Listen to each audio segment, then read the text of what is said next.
اللہ کے نبی حضرت داؤد علیہ السلام نے اپنے بیٹے سلیمان علیہ السلام کو وصیت کرتے فرمایا کہ بیٹے میری بات یاد رکھنا کہ کسی بھی آدمی کا تقوی وہ 3 چیزوں سے ظاہر ہوتا ہے، 3 چیزوں کے اندر اس کا تقوی پایا جاتا ہے۔ تو پہلی بات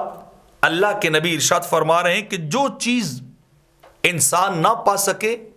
اس کے بارے میں توکل اختیار کر لے، اس کے بارے میں انسان اللہ پہ بھروسہ کرے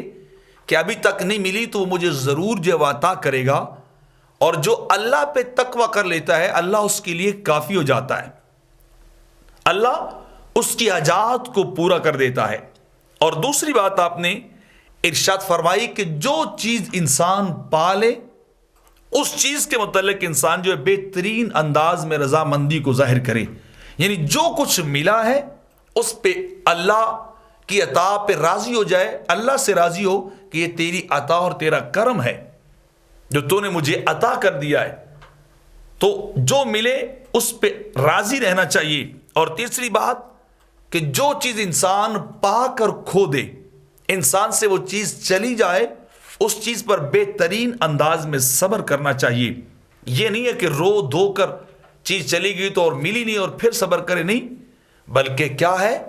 کہ پہلے مرحلے میں ہی صبر کو اختیار کرے، اور جو صبر کو اختیار کرتا ہے اللہ اس کے ساتھ ہوتا ہے۔ ان اللہ مع الصابرین، اللہ صبر کرنے والوں کے ساتھ ہے۔